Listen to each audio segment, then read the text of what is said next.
Hello and welcome to the two-man power trip of wrestling. I am your host, JP John Paz, and with me today is a very special guest all the way from Cairo, Egypt. He is a former WWE superstar and, of course, a former WWC Puerto Rican heavyweight champion, none other than Ricardo Rodriguez. Welcome to the two-man power trip. How you doing? Thank you very much. As you said, yeah, I'm all the way out here in Cairo, Egypt, and it's really hot out here. So I'm kind of dealing with that. And the only thing that's having me cool down right now is that little fan. Uh, That's it. that's it. So that's my little cooling service right now. So what are you doing all the way out there? How'd you end up in Cairo, Egypt, of all places? Uh, in the short, quick little version, a couple years ago, I was in India and I opened up a market, the pro wrestling market over there, via Great Khali. It was his money, but I ran the whole thing, the whole operation over there. And thankfully, it was a big success. Both WWE and Impact. After I was finished there, went to India. They ran shows, and then I was contacted last October of last year, September, excuse me, September, if I wanted to basically do the same here in Cairo in Egypt, to which I came to Egypt in late November, and I've been here since.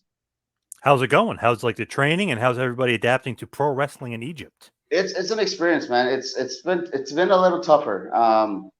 There because of COVID, there's been a lot of restrictions and all that stuff. So it has been a slower process. In India, I did it in 6 months, and here it's almost going to be a year. But like I said, COVID and other situations that came up, it became a little slower process. But we're getting there. We have an academy. We have students.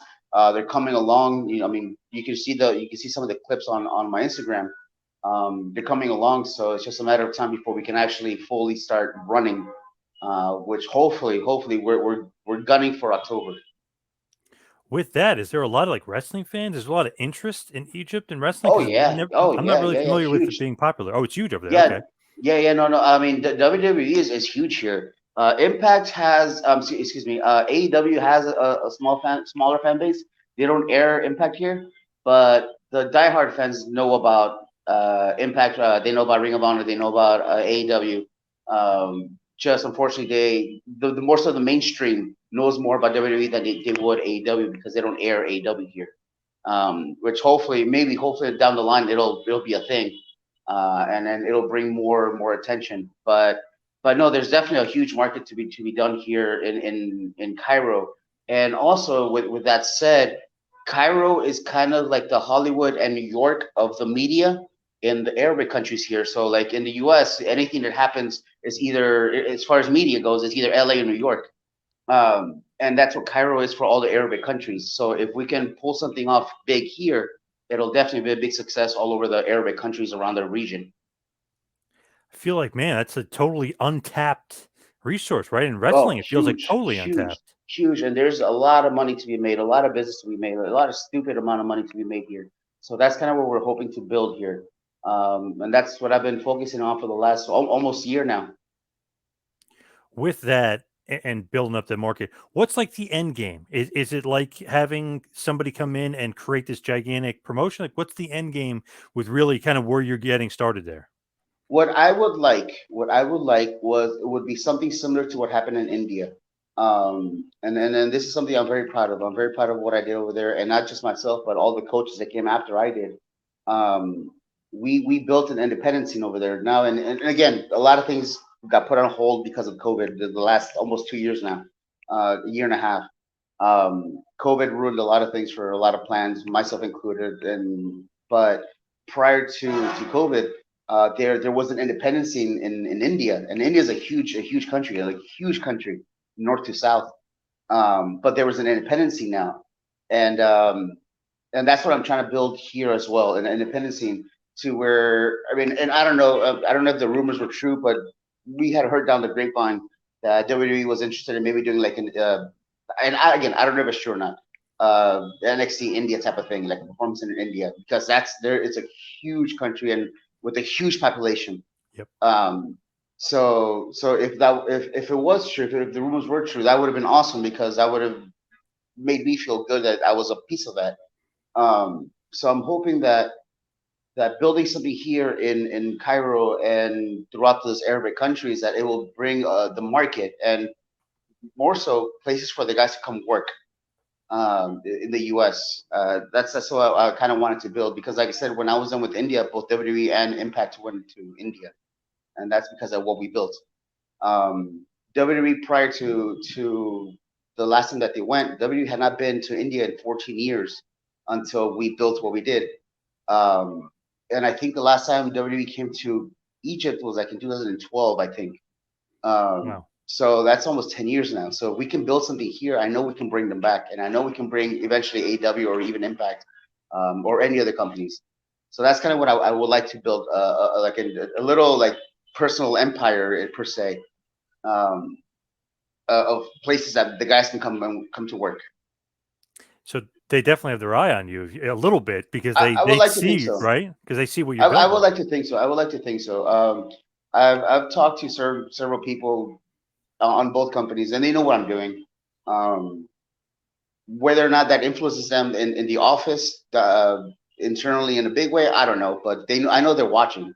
So I'm trying my hardest to build something here for, like I said, for not just them over there, for the guys here too, because there is no other school here. There is nothing close to anything proper um, in this whole area at all, at all. I know there's a school in Qatar, and that's about it. Um, and they do their monthly their yearly shows. They do like one show a year, I believe. Um, but they bring a bunch of WWE guys or ex WWE guys, ex those guys, Yep. QPW.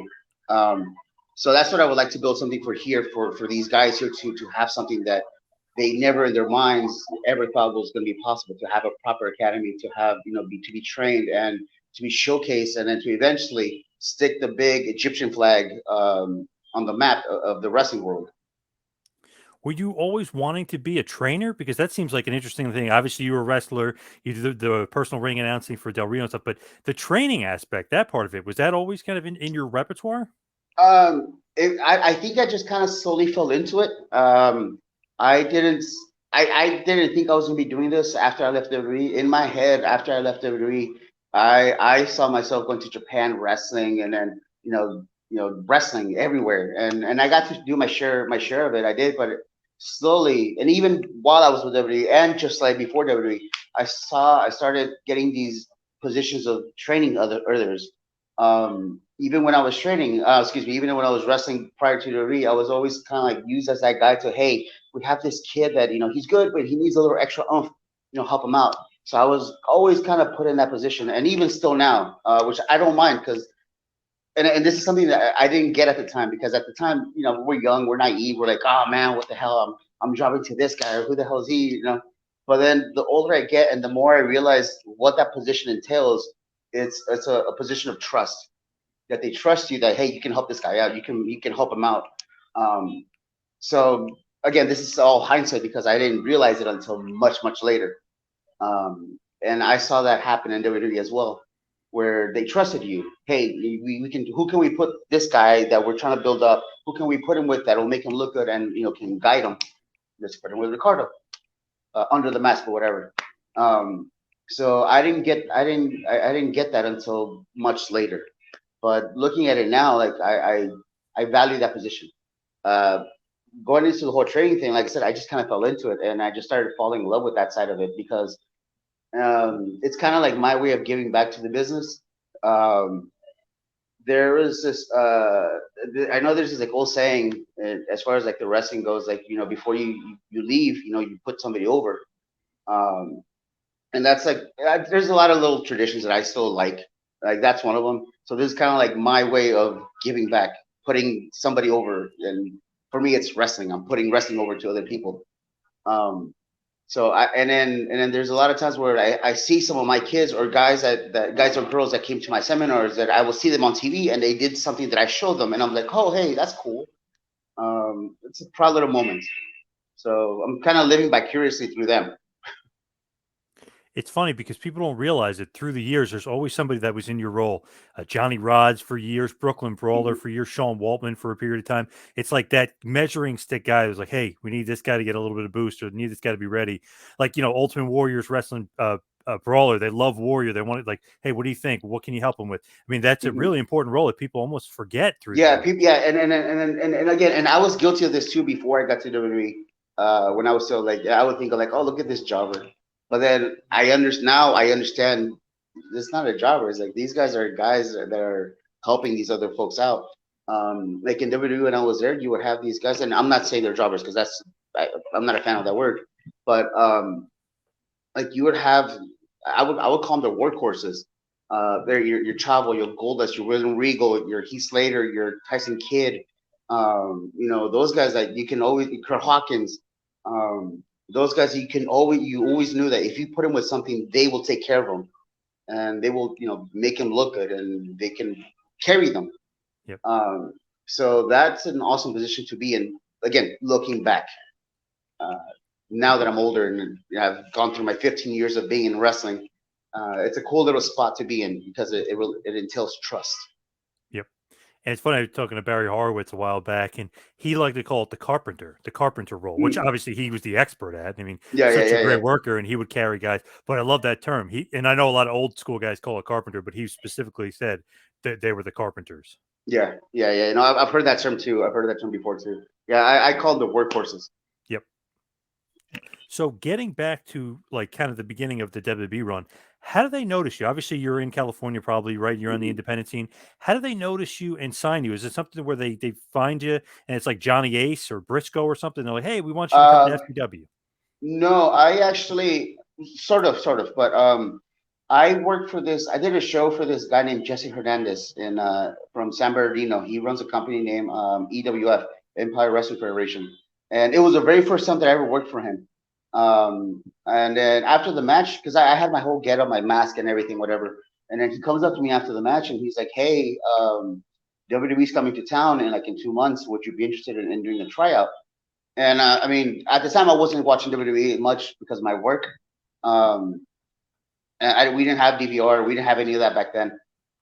We would have to record them on video cassette, but I never did. Right. I didn't watch WWE. YouTube wasn't really as big of a thing. Internet wasn't that big of a thing as far as like the speed. So I was like, yeah, yeah, sure. So I did the tryout. It was in at the Staples Center the day after SummerSlam on Raw. I want to say August 10th, 9th, 2010. And we did like a full formal tryout. It wasn't like now where you go as an extra. We did a tryout. We got in the ring. We did like man in the middle. We were there super early, and it was tiring. We were there for a good 2 3 hours.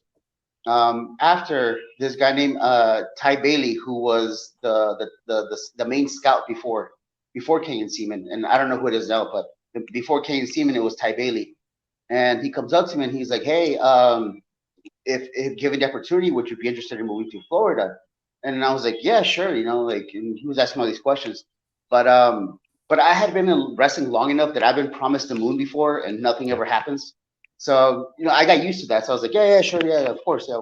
And I just, okay, thank you. Um, so we go to catering, and then I've told this story before too. Like I used to live on my own at the time, so like I was flat broke. When I saw catering, I went bananas. I went bonkers on it, man. I just went to town on it. And then I got approached by this lady. Um, and I all remember his name was Nancy. I don't remember her last name. Her name was Nancy. And she's like, "Hey, are you available tomorrow for SmackDown in Bakersfield?" I was like, "Yeah."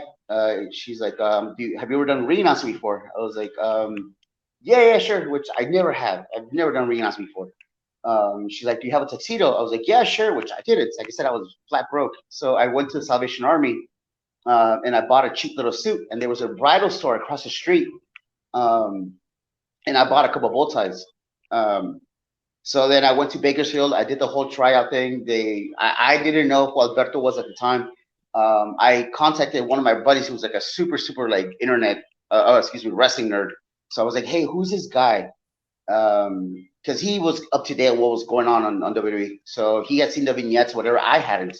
So he's like, oh, that's Dos Caras Jr. And then I knew who that was. So then that's when I lost my mind. I was like, oh, this is awesome. Because I knew about his dad and his uncle Right. and his whole family and whatever. Because I grew up watching Lucha Libre. So that's when I was like, oh, this is cool. This is awesome. Um, and then I did I did the rehearsal, and then I see Vince coming down the ramp, and he's doing his little walk, and then I remember the first thing that popped in my head when I saw him do the little walk. I was like, the waddle is real. His little thing is real, because he has his little like the Vince McMahon thing. Obviously Yeah. on TV it's more exaggerated. On TV it's Yeah. more exaggerated, but he has that little waddle. And I was like, oh, it's real. So then so I just remember Vince hears me and then he's like, oh, that was good, but just be more animated, be more Hispanic, whatever that means. Be more Yeah. What does Hispanic, that mean? whatever that means. Uh, so then in my mind, I just remember the AAA announcers from Mexico and how like loud and obnoxious and bigger than life they were whenever they announced. So I just did that, and then they liked it. They so we did SmackDown, and then we did a second taping the following day in Fresno, California, because the SmackDown crew was going to Europe for the European tour or something. It was the same tour that, and I don't know if you remember, that the SmackDown guys got stuck in Europe because of the volcano in Iceland. Yep. So they got stuck in Iceland because of the volcano. So because when you come from Europe to the US, you have to go over Iceland. So it was that tour. Um, so then I did the second day. They pulled me into the office. They pulled myself, Rusev, Miro, and this guy named Alex Kozlov, who was a big name in Ring of Honor. He was a big name in New Japan, AAA, Simo Lel, and who was actually a friend of mine. So and Miro, both Miro and myself, we used to train together before we got to WWE. We used to train together at Knox Pro in California under Rikishi and Gangrel.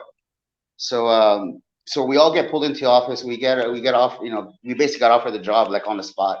So that was really cool. And then that's just kind of how it happened. So I got hired like on the spot per se, Yep. and I got put on the road right away. Johnny Ace goes. Actually, no, excuse me. Mark Crono. Mark Crono was the one that talked to me first. He's like, "Hey, we're in Boston next week. Would you like to go?" I was like, "Yeah, of course." So that's how I started. I started on the road first, and then during that whole process, um, they they had me do the medical, all that stuff, whatever the background, da da da da. And so I was basically in an extra for like 2 months before I got my final. Okay, we're gonna hire you. Yeah, like 2 3 months. I was basically an extra, like on the road. Um, and eventually I got my official contract. Like I want to say like in October, like late September, and then I moved to Florida in October. But because I was already put on the road, I was never at FCW, so I had two contracts basically. Um, which I know once the guys from FCW found out, it didn't sit too well with them. But yeah, so I was on the road. I was on the road from the beginning. I went backwards. I started my journey backwards, Right. and then yeah, I was never at FCW. So the very few days that I was there, I was only there for like 2 days a week. The day we landed, we would have to go check in, and Wednesdays was promo day. So if when we got there, they were still doing promos, we would have to go do a promo. But half the time, we got there so late that they were already done. And then Thursdays they had their TV tapings, FCW. So I was never at training really. Um, but yeah, that's kind of how I got picked up. I got picked up on the spot. So when you're doing the FCW thing, do they basically say like, okay, you're the ring announcer? Because I know at one point they were thinking about putting you in the Ascension when it was that big group with Yeah. Raquel Diaz and Kenneth Cameron and Tito Colon, and obviously Connor. So what was the deal there? Because it kind of doesn't fit. No, well, I came up with the Ascension. Like I said, Oh, you came up with it. Okay. yeah, I came up with the Ascension. So how this came about was so I'm a big movie buff, like huge. I love movies, and I don't just watch them. I pay attention to them. I like to study the characters and all that good stuff, right? Um, so one of my favorite movies was, or it still is, The Devil's Advocate with Pacino and Keanu Reeves.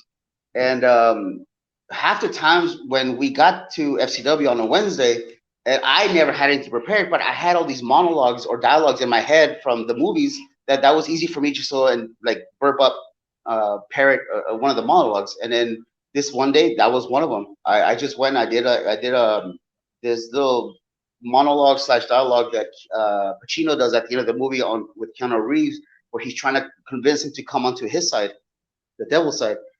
And Dusty loved it. Dusty freaking loved it. And he's like, do something with that next week, or the next time you're here, follow up on that. So then eventually what I did was I started going up to these individuals, Cameron, Raquel, Epico,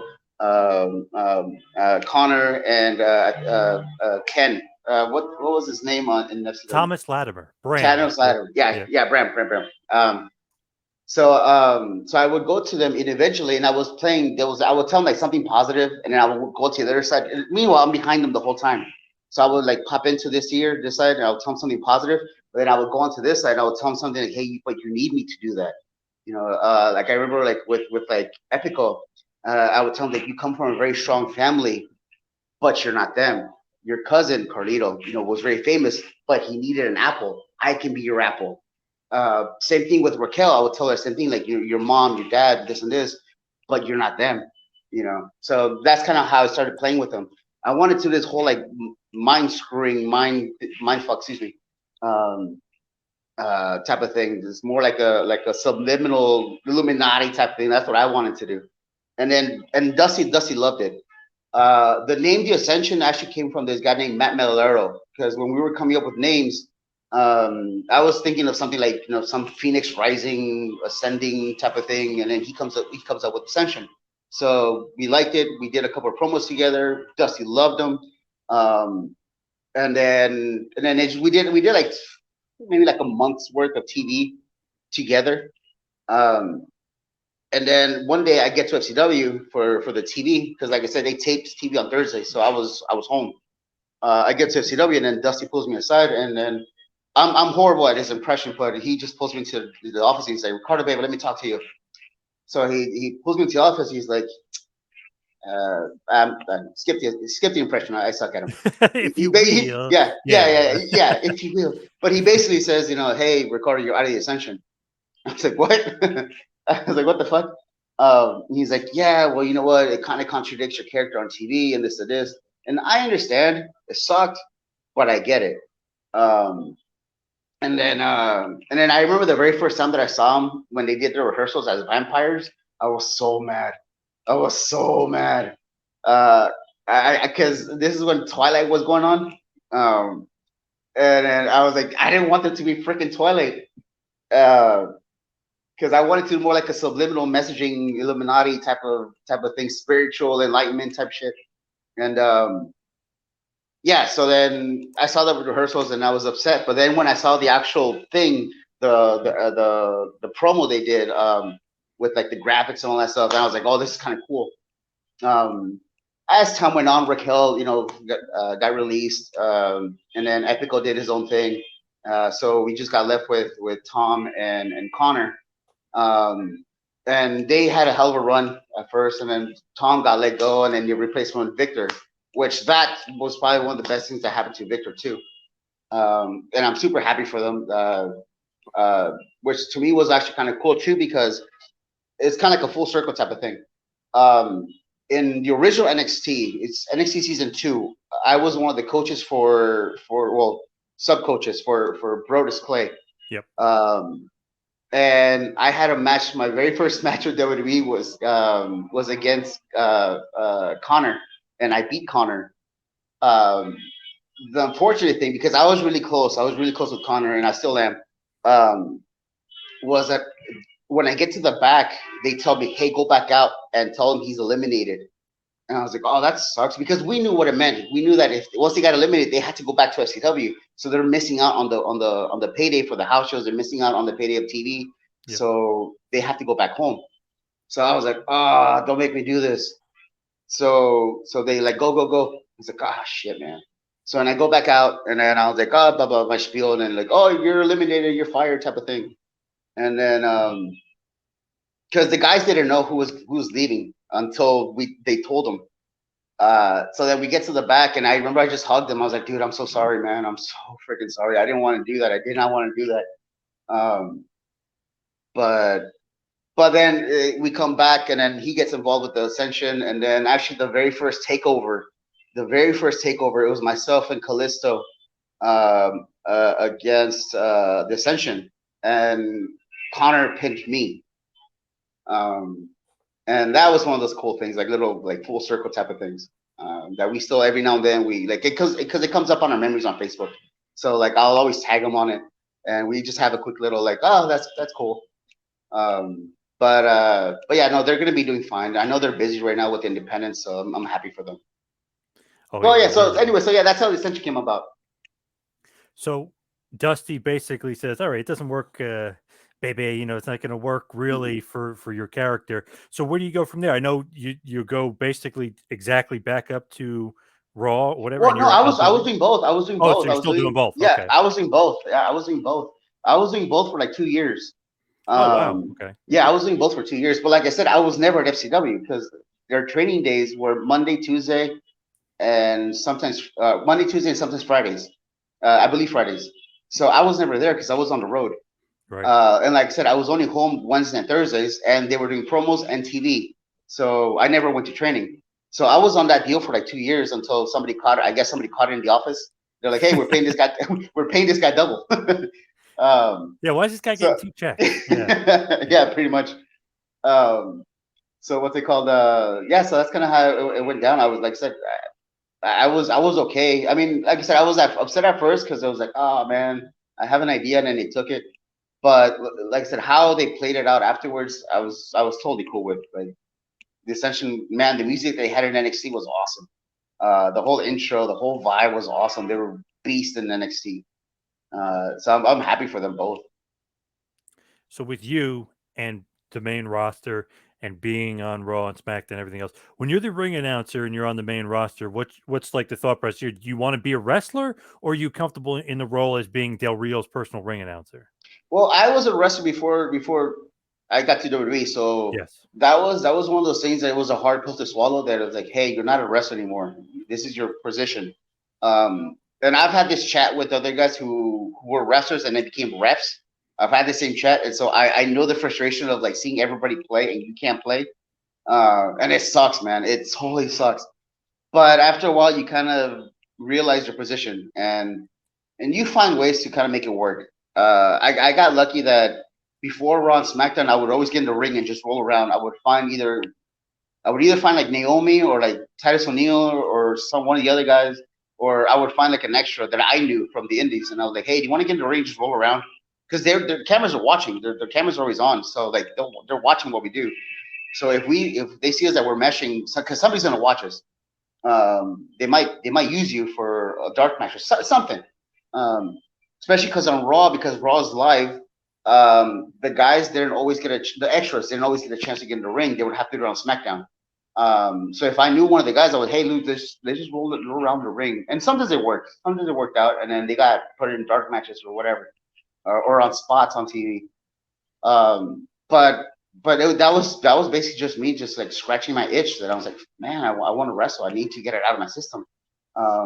Because like I said, I can't go down to FCW because the days that I'm home, they're not training.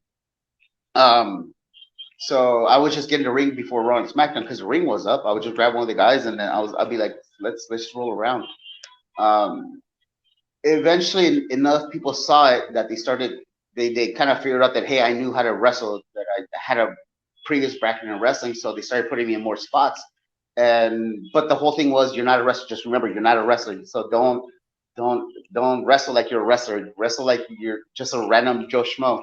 And Right. then I would just have to watch like Bobby Heenan sometimes, because he was so good at that, like making it look so hokey, but good. Um, Especially when he would take these like ridiculous bumps. They weren't clean bumps. They were just like Yep. they were so good. They were so good. So I would watch him a lot. Um, and little by little, they started putting me in, like I said, in bigger spots and bigger positions. And then eventually, they started putting me in dark matches under the mask. And this is how, like I said, that trust started to build. they started putting me in dark matches with guys that were coming up from FCW at the time, FCW, and then eventually NXT. They started putting me on the house shows with the mask. They started putting me on the tours with the mask.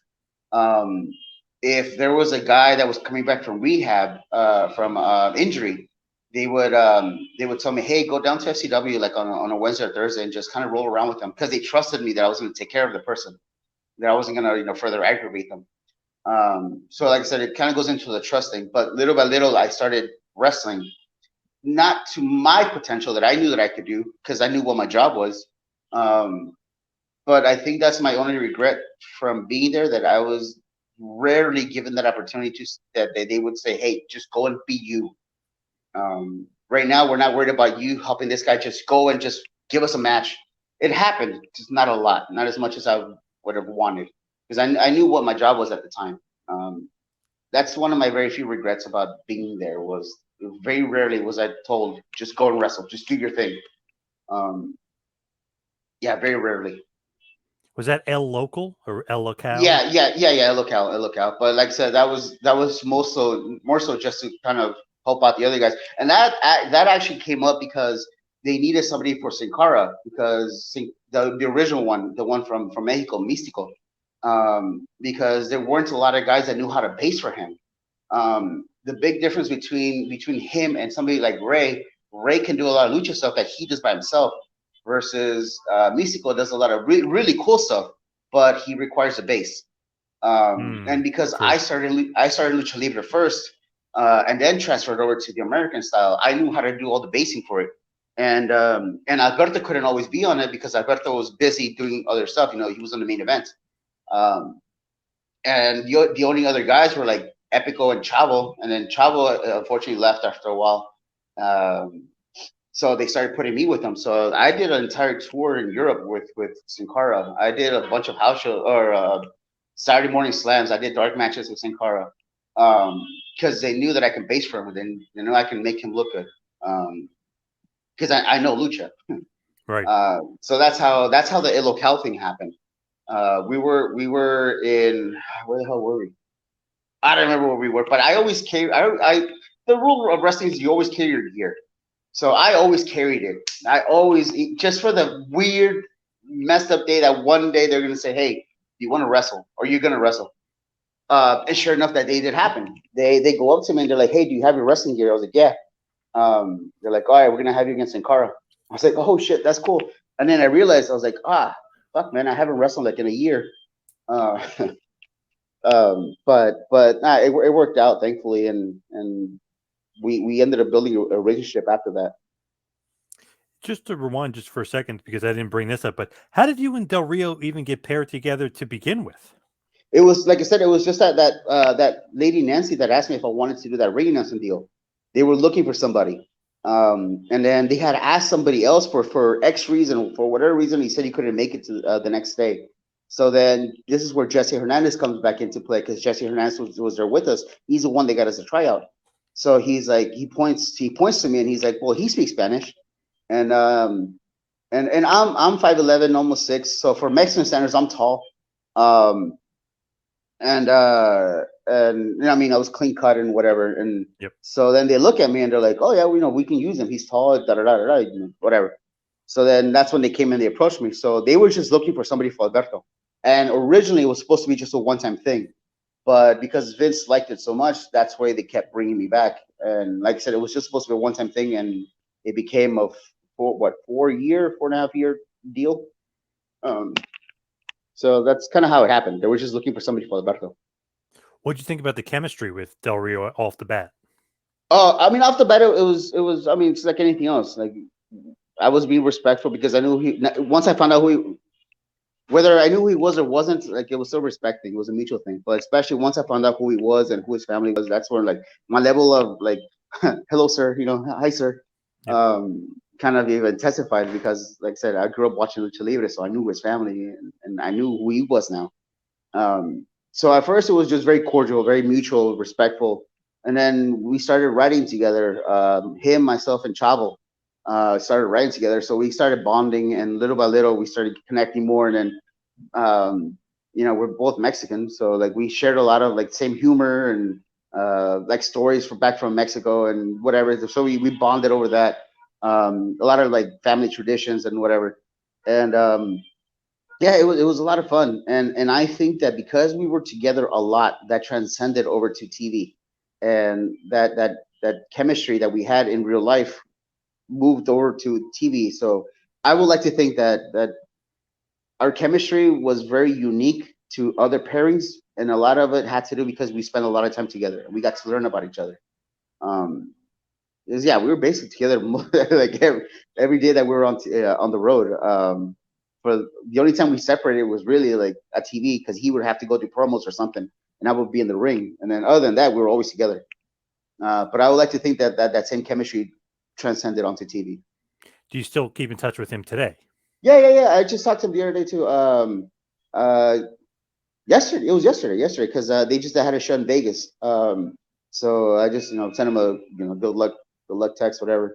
And I just did a show with them in McAllen, Texas, like 3 weeks ago. So I was in the U.S. for like a month and a half before I came back to Egypt. Um, so I saw him over there. I saw it was him, Andrade, and Carlito in a triple threat. So I was involved in that. So that was a lot of fun. But yeah, no, we still talk. How was the house for that show? Just a random question because I Oh, it heard it was was a pretty good house.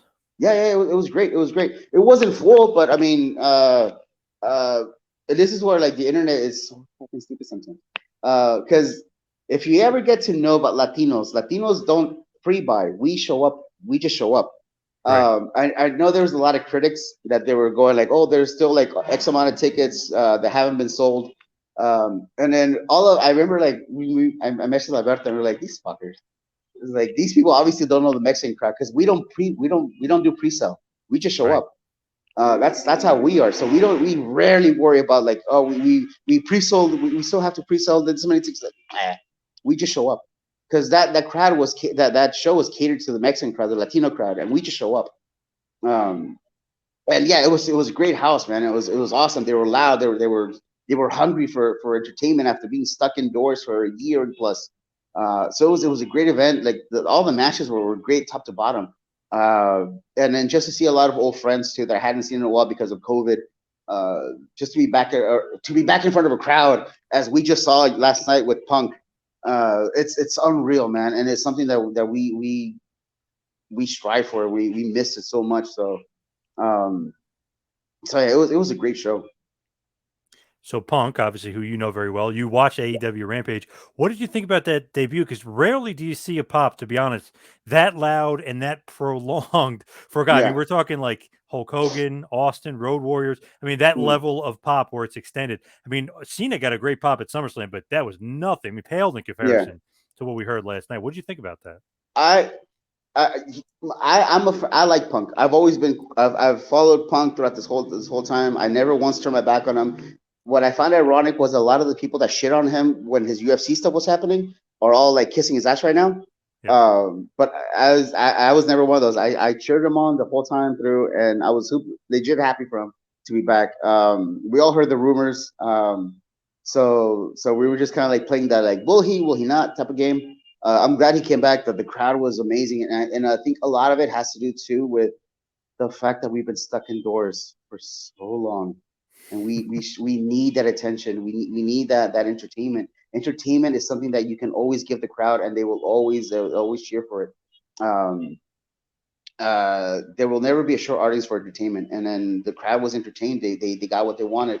I'm happy for everybody at AEW. I'm happy that everybody that that was there performing that have never been in front of that scenario that got to experience it for the first time. It becomes a drug, man. It becomes such you get so high from that adrenaline.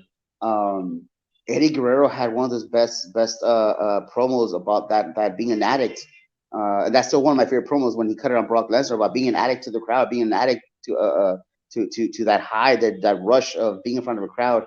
And they got to experience that for the first time yesterday. So it's all because of Punk. It could have happened eventually with somebody else, but it happened yesterday with Punk.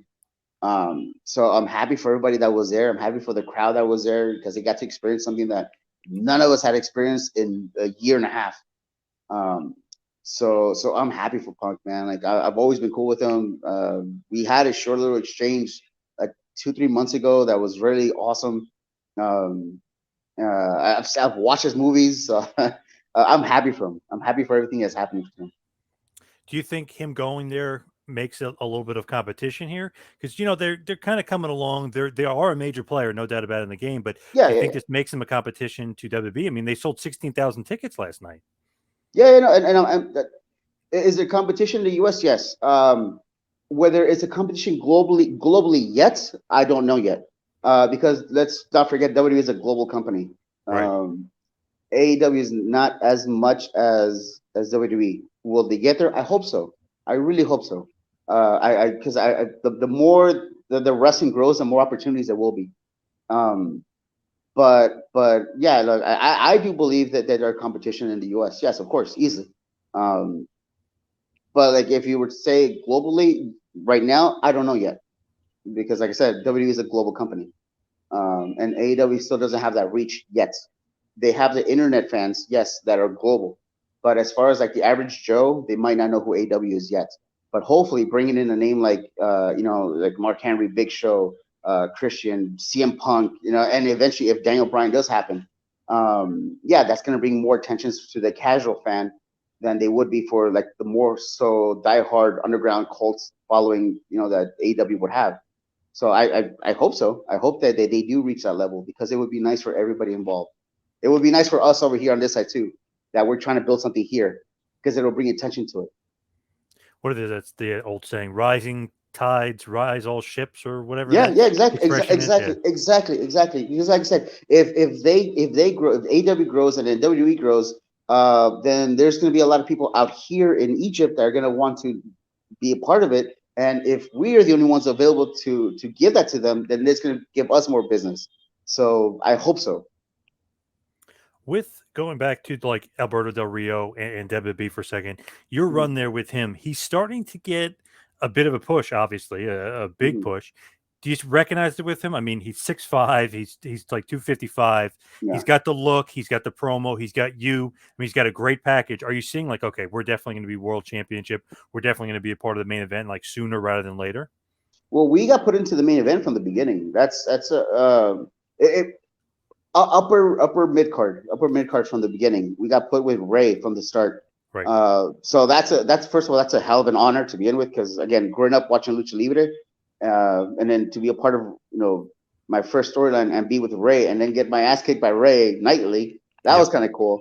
And then they put him. It was after I think after that they got Edge involved and then they got Kane involved. So our first big three: Edge, Kane, Ray. So that's a hell of a start. And then it just went uphill from there. He eventually we did WrestleMania. We did the first year he won the Royal Rumble, um, which was awesome. It was in Boston, and then we went to WrestleMania. That was my very first one. That was in Atlanta, Georgia. We had like 72 or 76,000. So yeah, it was a pretty cool hell of a first year for us. It was, and I go back to the same thing of being that high, that rush. Um, Eventually, we all know that it's a cycle. Everything in life is a cycle. So what goes up has to come down. So we were prepared for it in our heads, but when it actually happened, we're like, ah, this kind of sucks. But then eventually we went back right back up. So it was still pretty cool. Eventually world champion, obviously a few times over. But when you first win the world title, are you thinking like, okay, this is great, not only for Del Rio but for you? I mean, you're Yeah, part of yeah, the yeah, yeah, yeah, package. yeah, yeah. Yeah. Because what I and I thank the real for this because I know he had a lot of say in this because when he first won it, they were only using him for the media stuff. They would only take him for the medias in the morning, and then I guess enough people were asking him about where I was, and then Alberto basically pitched it over to the office, and then they started getting me involved, which later on it worked out because Alberto was still at the time he's fine now, but at the time he was still learning English and he was still having issues with some of the translations. And this is where I came in, and then the guy that our I don't know what the proper word is, but we call him our handler, the guy that was with us, our W representative that was with us on the media tours, media whatever's. I don't know what they call it. Our handlers. I don't know. Was it Um, Tim White? No, no, no, Oh, no. okay. They started reporting back that that I was helping whenever Alberto would get stuck, I would jump in because again the language. Um, so like I said, eventually Alberto got better at it. Now he's fine, but at first he would get stuck on certain things, and this is where I would jump in, and we just kind of complement each other. And I think also being together for all the freaking time, I knew when he was about to get stuck, so I knew when to jump in without making it awkward. And then he kind of knew when to jump in as well. So it meshed really well. And then I think that kind of got back to the office, and then they started putting him on everything with him. So obviously it became more of a financial gain for myself as well. With Del Rio and you, like you said, you spent a lot of time together. Is this one of those things where you're literally riding the roads together, like the planes are Yeah. together, the drives are Well, together? Is that on purpose, like by you guys, or well, is that no, something that they no, make you do? no, no, no, no, no, no. Well, not the flights because he lived in Fort Lauderdale at the time, and I was in Tampa. I was in Tampa, so the flights were different. But once we landed, once we got our flights, we would coordinate what time we landed. So whoever landed first will get the rental car, uh, and then we just kind of go from there. But yeah, we were always together. They didn't tell us to be together, but we just clicked. We just clicked, and we just kind of kept it that way. And then, like I said, for the first year or so, Chavo was with us the whole time. Um, so then from there, eventually, once Sin Cara came in, Sin Cara started riding with us, uh, and just because of the language and because we knew each other from prior. So it's not like they tell us, but we just kind of figure it out. It's a weird little thing. They don't tell you to do it, but you just kind of figure it out. Were you guys big partiers on the road? Are you drinking a lot? Like you know what I mean? You're having fun on the road. No, I mean, I wouldn't say we were big parties. We had our fun. Yeah, we had our fun, but no, at first I wasn't. I wasn't into it. I was a good little Christian boy at first. Uh, at first. Yeah, eventually you find your times to celebrate. Like especially when like there are certain times where our flights back home was like at 5 in the morning, and we didn't get out of SmackDown until almost 1, so or 12. So we're like, oh well, I guess we'll just go get some food, find a bar, and then just kind of hang out until we have to go to the airport. There's no point in getting a hotel for 2 hours. Right. So that would be like probably the only time we would ever like really party per se, and I wouldn't even call it partying. It was like just kind of sit at a bar for like 2 3 hours until we had to go to the airport. Are you guys, you and Del Rio, you guys big ribbers, or is maybe him a big ribber, or you a big ribber? We were, but I don't want to say any of them yet because until the book comes out many years later, because I don't want to get anybody in trouble. Uh, but no, we used to mess around with each other. Well, other folks, more so other folks. But we were never one of those like because we dealt with a lot of folks that on the road that they like to dish it out, but they couldn't take it. And we were never like that. None of us were like that because we knew what we were getting into. If we were messing with you, we were expecting it back. Um, but yeah, no, we used to play a lot of jokes on each other, especially Del Rio used to mess with Tony Chimo a lot, but in the ring, um, I remember there's one. This is actually I can tell this one. We were in we were at a live event, and Del Rio gives me a rubber glove and it had Vicks inside, and then he's like, "Just put it in your pocket." I was like, What?" He's like, "Just put it in your pocket." He's like, "All right." So he was feuding with Sheamus. So we come out first, and then right before Chimo announces Sheamus, Alberto goes, "Give me the glove." I was like, "Okay." So then um, I gave Alberto the glove, and he takes a bit of the vapor of and he sticks it like under Chimo's nose as he's announcing. Um, it's innocent little something, but it was just Yeah. kind of mess with Chimo. Uh, Yep. but but yeah, no, they used to mess with Chimo a lot. Not just us, but everybody. So poor guy. I'm surprised he He's a never vet went in postal. friggin' Yeah, I'm sure he never went. I'm surprised he never went postal. Because everybody used to mess with him. with the ring announcing though, and thinking about it, do they tell you exactly what you're going to say and how to say it, or is that No, just you with your no, character? no, no, no. I think like the first 2 3 weeks they kind of gave me a script, and it wasn't even a script. It was just kind of like a just put him over. I don't know, maybe say he's like the greatest in the world or something.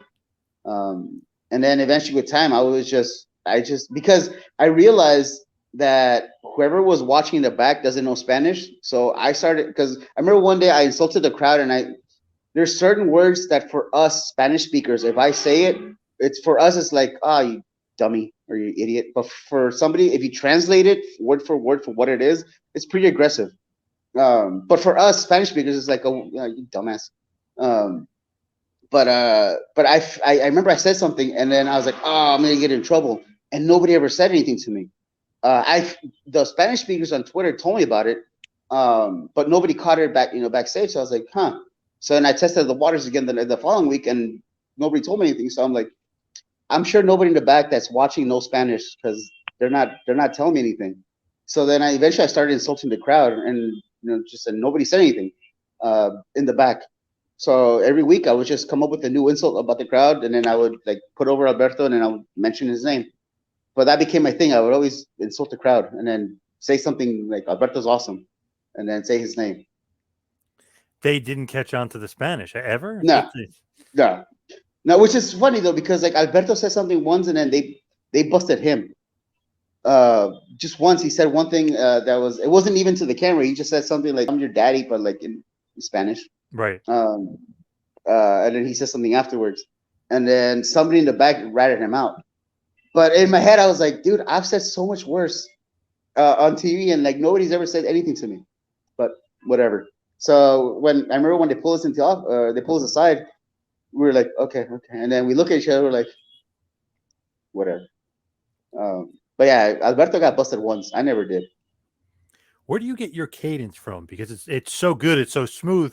But is it something you practice? Because it rolls, and so many people remember, like Alberto It Del goes Rio. You back. know what I mean? Well, well, first of all, as a Spanish speaker, we know how to roll the R's. So we say Yes. that. So that's a Spanish thing. And also in Arabic, which I'm learning here, in Arabic they roll the R too. They have more of a h to it, but they can roll the R. So that's part of it. It's being a Spanish speaker. And also, I would look at, like I said, I watch movies. I study movies like crazy. And I would just look at like people that were pompous, or even like I remember somebody told me once, like, what makes you mad? Because whatever makes you mad probably makes other people mad. And I remember when we were younger, my sister, whenever we would argue, because my sister always knew that if something ever happened, I would be the one getting my ass kicked, not her. So and she knew that, so she would get me in trouble whenever we argue. She would do something, and then my mom would come out to me and whoop my ass, and then and she would get away scot free. And she would always do this little stupid face that always used to piss me off. She would do like this little, and I fucking hated it. I hated Right. it. Yeah. Yeah. Um, and I hated it. So like I started like taking back of a lot of stuff that I've seen on TV, and that I was like, and I hate it. But I figured if it makes me mad, I'm sure it'll piss other people off. So I just kind of went into that, but nobody ever told me like what to do or what to say, because Alberto was the focus, and they just kind of let me do my own thing. So when you like saying a bird, do they say something like, "Wow, we love that. Like you nailed it"? Because I mean, you're getting heat for it, but it does sound great. It's like perfect with Del Rio and his entrance. That originally comes from there was a soccer announcer from Argentina, and he was very famous. He even transcended to the American pop culture. His name was Andres Cantor. Andres Cantor was the Spanish commentator who anytime anybody would score a goal, he would do the goal. That he was Yep. that was because of him. I'm sure we've all heard it in our lifetime. So his name was Andres Cantor from Argentina, and that's kind of where I got the Alberto thing from that. It is great, and like I said, everybody remembers it years later. Just like when they say his name, they almost say it like you said. A lot of They people do. say, I still get it on Twitter. I still get it on Twitter. I see it on if he'll post something. Sometimes like when you click on the post or in the picture, like the comments come down, and you can half the time you'll see Alberto. So that's still pretty cool. Yeah, still pretty cool. yeah, I love that too because in wrestling, like it's one of those things where it's like you don't realize how good something is Until normally later. till later on, but Till you later. but it's perfect. It's like, wow, that was such a perfect package. And him have his own ring announcer and the way he said it during his entrance, it just like fit his character so perfectly. He's just like, a Mexican aristocrat. He's like, Yeah. but he's like this kind of Because like tough I guy. know, because Yeah. yeah, and because like I know when we first came out, we got compared to JBL from the beginning, and then after JBL, we would get compared to like Million Dollar Man with Virgil. but and only because of the money, Yep. and the car, the limousine, whatever. But I think that the big difference was the presentation of like the announcement and the fireworks or the pyro, and just and that the Alberto thing. So that's kind of what separated us from them. Um, did we intend to be like them? No, no, not at all. It's just people found similarities. It's just like I remember when like Moxley, Ambrose, started doing his own thing. They were comparing him to Steve Austin. I was like, I don't see it, but okay, because Ambrose is his own thing. Um, so They always compare it to something. They have to for yeah. whatever Oh, reason. and going into that, the one thing that I wish people would stop doing, anytime there's a Latino, stop comparing them with Eddie. There was never going to be another Eddie. If another guy with a mask comes out, stop comparing him to Ray. There will never be another Ray. Let them be their own person. True. Well said. Yeah, definitely. I see that all the time. It's like, I don't know about that, or like, oh, they're Mm. not as good as Eddie. Well, don't compare them to Eddie, or Yeah, don't don't compare them compare to them. Yeah, Ray. don't Yeah, compare to Eddie. Don't. Yeah, yeah. yeah. Let them do their own thing. So when you're moving along, obviously with Del Rio, he feuds with Big Show, Sheamus, and then a big time feud with John Cena. You Yeah, eventually get in the ring, which I know you're a fan. That's awesome. Bret Hart, Cena versus you and Del Rio. I mean, that's pretty yeah. damn cool. That was that. We were in. I want to. We were either in Edmonton or in Cal. I want to say Calgary. We're in Calgary, and I remember Alberto and I were at the gym, and we get a text from the office. Well, Alberto gets a text, and then he's like, and the text goes, "Hey, tonight it's you and Ricardo against John Cena and Bret Hart," and we're like, "Huh? I think they're messing with us." Um, and I think Alberto responded with like, "Really?" And we didn't hear anything from the back. So then we're like, "Okay, all right." And then like an hour right before we were about to finish, we get another text, and then like, "No, yeah, that's what it is." And I was like, "Oh shit, okay." Um, so then they didn't say El Local, they said Ricardo. I was like, "What the hell do I wear? Like, I don't know what to wear." And there was this store like next to the gym that well, it was part of the gym, but it had like female athletics clothing. So I bought like two or three different types of women's tights because women's tights are always colorful. So to me, I was like, yeah, wrestling, you know. And so I bought a couple of those, and then when I showed it to them, we got to the arena, and then they confirmed that that's the match. I was like, oh man, this is awesome. Um, and first of all, being there with John Cena, that's number one. Um, and then secondly, with Bret Hart, which in itself. Yeah. And then when they told me what the finish was, I said, man, this is awesome. As a fan, this is awesome. And I want to say to this day, I think I'm still Bret Hart's last official WWE or last official TV match. I want to say. Um, so yeah, there's Awesome. that. There's that. Yeah. And then Brett put him in the sharpshooter afterwards. So yeah, like as a little kid, you're marking out. So that was a cool little experience. Very, very cool. And to be in that spot is awesome too, because you're going to get a lot of heat, and it's like the Mhm. perfect kind of perfect Yeah, storm. yeah, yeah. Yeah. Yeah, and like I said, it goes back to the whole trust thing. Yeah, they trust you. They know, like, hey, this guy's not going to hurt Bret Hart in the ring, Hmm. which is the Yeah, most important. I mean, that's paramount, of yeah, course. yeah. Of course. There was also a crazy incident with you. I think it was TLC. I think it was against Punk. You take a Mm. crazy bump. Is that right? Was that am I thinking Yeah, of the right it match? was TLC 2012 in Baltimore, Maryland. I remember that one. They actually told me about it before the show, and I was like, okay, I've never done it, but sure, I'll fuck it. Because I've been in positions before where in my head I was like, I can do it, I can do it, because I know once I'm there and in the moment I can't bitch out, so I'll just do it. But then they're like, no, we have to do it in rehearsal, so they had me doing rehearsal, um, and they put the crash pad on the outside, and so they made me climb up that thing, and then for whatever reason, Edge was there. Edge and Christian were there because I know that Christian was so high. Christian was so hired, I think. Um, but Edge was there, and then they see me up there, and then they come up to me and they're like hey, whatever you do not jump. Just ride the ladder. Just ride the ladder. Do not jump off the ladder because if you jump, you're gonna kick the ladder from under you. And I was like, okay, yeah, sure. So sure enough, I go the very first attempt. What does my dumbass do? I jumped. What does the ladder do? It goes out from under me. So I come crashing down on the ropes. Like my legs catch the ropes, and I just go tumbling down like a freaking little tumbleweed. And I landed between the ring and the pad. I landed right in that little spot where there's nothing.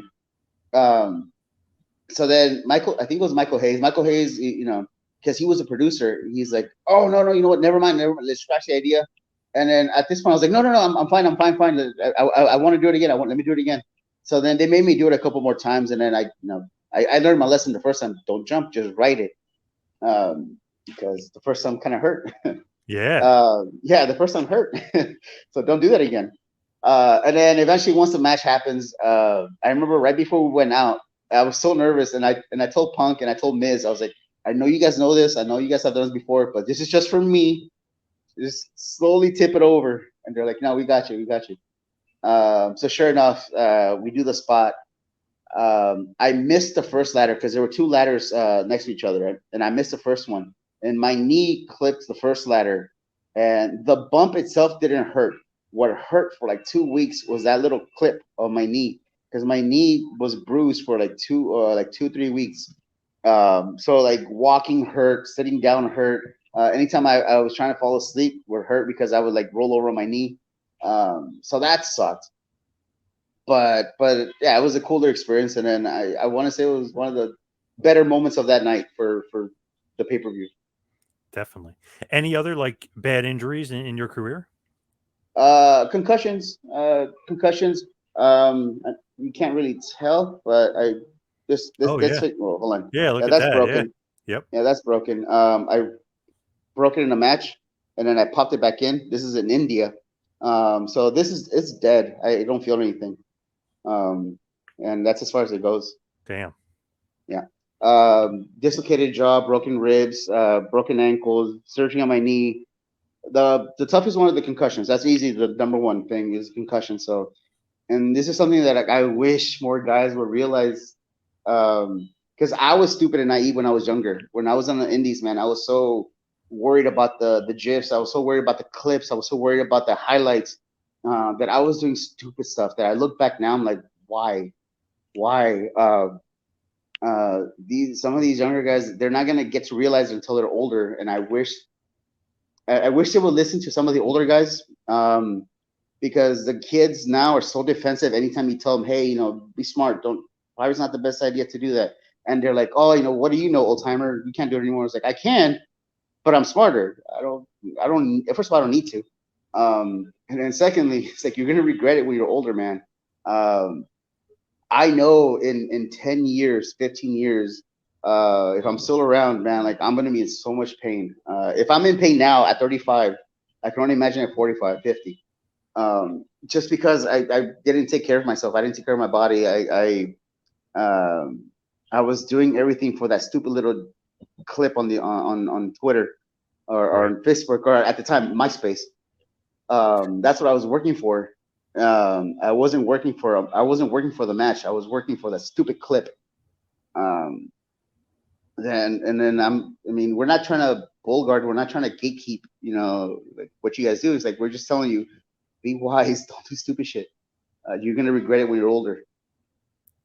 So going back to Del Rio, what is leading to when you guys actually break up? Because it seemed like the perfect pairing, seemed like a great run you guys were running. I know obviously you have the crazy Jack Swagger feud with Zeb Coulter, and as you're moving along, you're even feuding with Santino Morella. But why the breakup with ADR? Uh, your guess is as good as mine. Your No guess is as good reason? as mine. I came back from a suspension, and then that same day they're just like, oh, this is what's happening today. And we're like, okay, all right. What was the suspension for? Was it a weed They had told suspension? me it was a substance thing, but like, I what they were accusing me, I was like, no fucking way, because they were on my ass about dropping weight, that I was taking so many different types of stuff to try and drop weight. That when I got tested, they told me there was something. I was like, oh fuck, and I gave them all the stuff that I was taking, um, and they never gave me the results. That's the thing that really like infuriates me. They never gave me the results of what they found. Uh, So what? I don't know. When I gave him the list of the stuff that I was taking, they never gave me the results back. Oh wow. So whatever. Um, what's it called? But yeah, so when we came back to TV, it was just they're like, oh yeah, we're gonna be doing this, and we're like, okay, all right. But isn't that weird though? They don't give you like a reason. They just, oh, we're gonna break up this great duo Yeah, that yeah, was doing so well for us for no reason, because it actually ended up hurting Del Rio too, because it really hurt his package and his presentation, the way he was presented on TV. yeah. It would have been nice to know that they had something in mind for him. Um, at the time, I was upset, but I had stuff backstage that I was doing, so I knew I was gonna be busy still, even if it wasn't gonna be on camera. I was still doing stuff behind the scenes, Agenting? um, unofficially, but I was also helping out with the tryouts. I was helping out with the extras. It was myself and William Regal. So, and that was something that I wanted because I started falling in love with the coaching side of things. Um, and they started trusting me with a lot of that stuff too. So, like, if for whatever reason Regal wasn't there because he was in Orlando or whatever, he got sick, or whatever, he wasn't there that week. They would automatically go and tell me, "Hey, go take Regal's spot," in whatever until Arn or Scott Armstrong get there. Just start them up. So I was like, "Cool, that's awesome. It's a cool little spot to be in." Yeah. Like I said, until like Arn or Scott Armstrong or John Cone would come in, or Jimmy Noble, once they were out of their meeting. So I was like, cool. So I knew that at least I was still going to be busy. Um, and I had been with Regal almost every time that the extras were there. So I knew his speech. I knew like what he would always tell the extras. So I knew what to say to the guys that were coming in. But and here's the thing, like the office was telling me to do it. It wasn't like I would do it by myself. The office was telling me to do it. So then when I started getting like little bittering backlash from certain people, I'm like, what the hell are you barking at me for? Like they're the ones that told me to do it.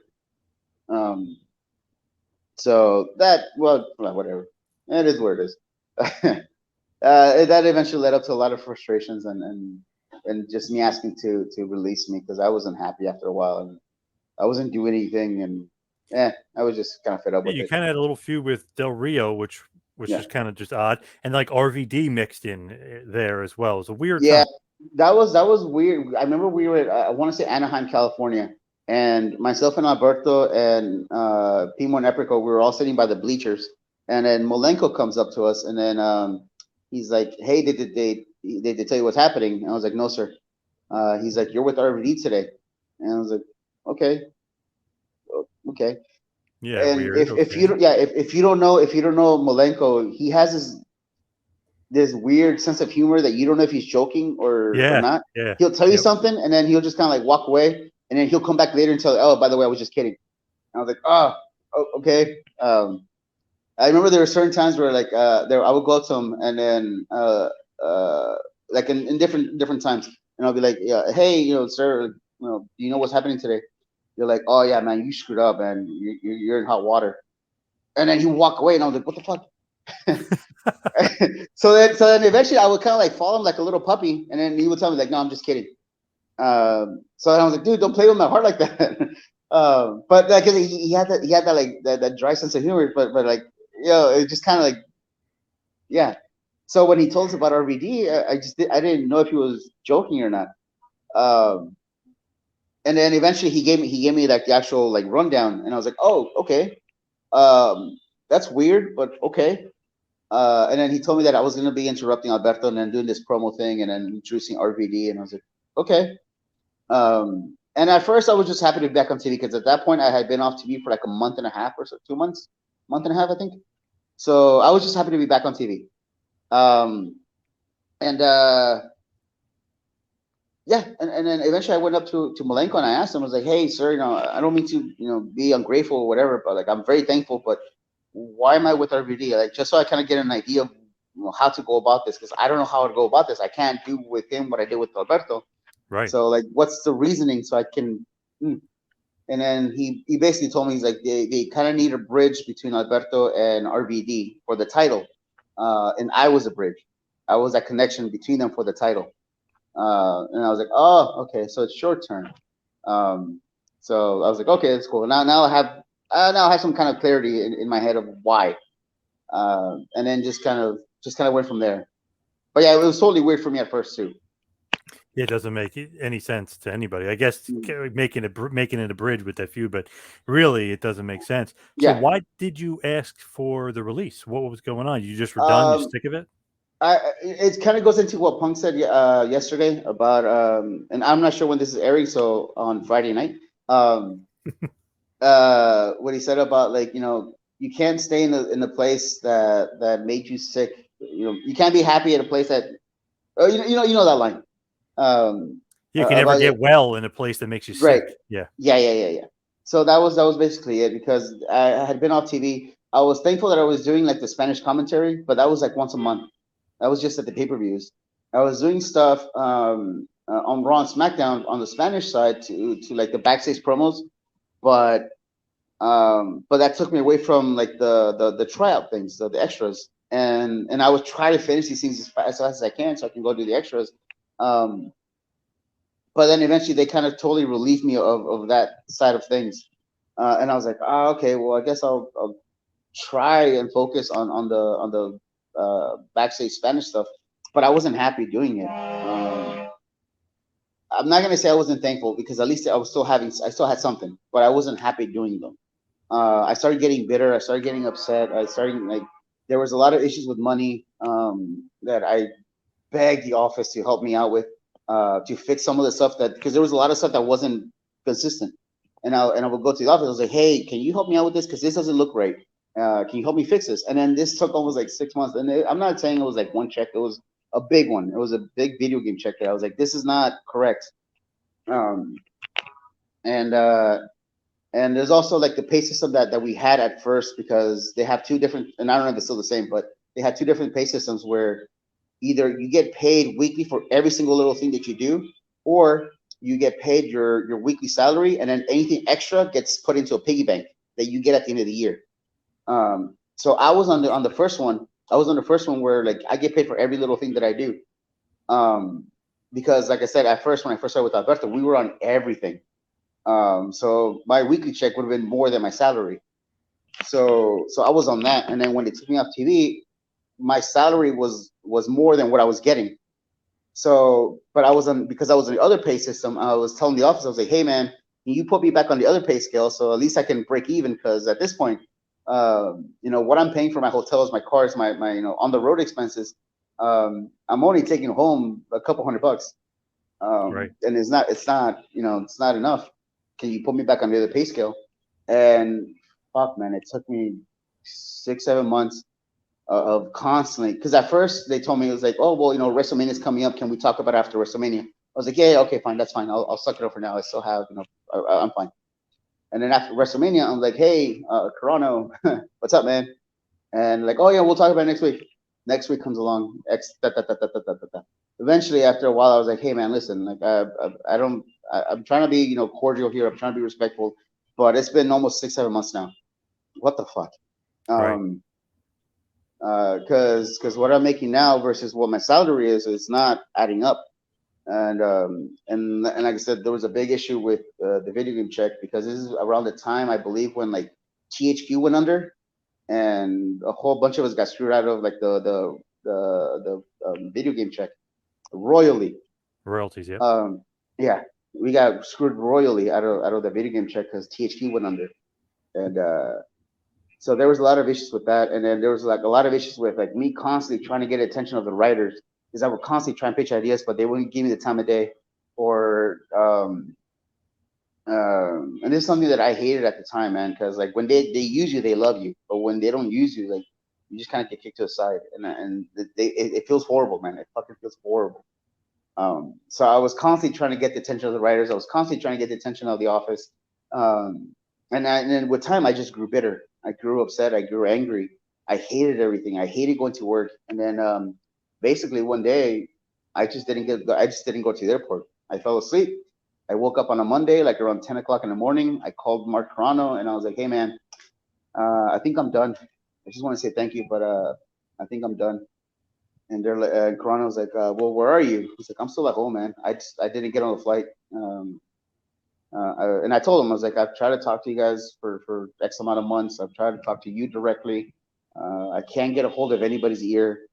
Um, and then this whole money situation it's not, it's, I guess, frustrating. And then, but I just want to say thank you, but I think I'm done. And then he's like, well, you know what? Stay home. Let me talk to Paul. Let me talk to Vince, and I'll get back to you. I was like, all right. So and I didn't hear anything back from him until Wednesday. It was like Wednesday 5 o'clock in the afternoon. And then he was like, hey, I just talked to Paul. I talked to Vince. They're gonna grant you release. He gives me this whole spiel of like, you're always welcome. Da, da, da. Yep. I was like, oh, cool, thanks. Yeah. I was like, oh yeah, thanks for the opportunity. I'm thankful and thank you to them, and thank you. And no more than 5 minutes after that happened, that WWE tweet of we wish him well in his future endeavors. No more than 5 minutes after we hung up was up. I was like, oh, they're quick. Um, but but yeah, man, I was just angry. I hated everything. I was bitter. Like I didn't know what to do. Like I couldn't get a hold of anybody to like from the office, without having to cause a ruckus. Because I didn't want to do that. I didn't want to like cause some sort of a ruckus. I was just frustrated, and nobody gave me the time of day. So that's when I was like, thanks, but I'm out. I'm done. Um, yeah. Were you happy with that decision? Looking back, like, man, so happy to get out of there. Yes and no. Yes and yes, I'm happy because I had like this whole big weight taken off my shoulders. I was I was free to do what I wanted. I'm thankful for what WWE did for me during that time. I'm thankful for what they made out of my name, because if it wasn't for that, I wouldn't be doing this right now here in Cairo. I know if it wasn't for that WWE under my resume, India would never have happened. This wouldn't have happened. A lot of things wouldn't have happened. So for that, I am thankful. I am thankful. Um, I am thankful that I did that choice, because I got to experience all this other stuff. I got to experience, India, Australia, England, Germany, uh, Egypt. Um, so I'm thankful for that. Uh, what I do miss is the traveling, and I didn't realize I was gonna miss it this much. The weekly travel, the paycheck. I missed the paycheck. um, but just being in front of a crowd, I miss that so goddamn much. I miss going to the arenas. I miss standing in the middle of that ring with everybody around, and then like the camera guy going, go, you're up. Um, so I miss that. I miss the fans. I miss that aspect of being with WWE. Um, as much as I complained about like the travel, because it was brutal. As much as I complained about it, I miss it.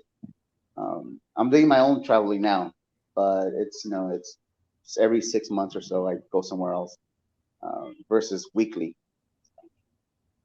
So as we hit the wind down, we head towards the finish here. I know, obviously, WWE, you wrestled on the Indies, you wrestled in Puerto Rico, you wrestled for Mm. AAA in Mexico. I mean, you did a bunch of different things.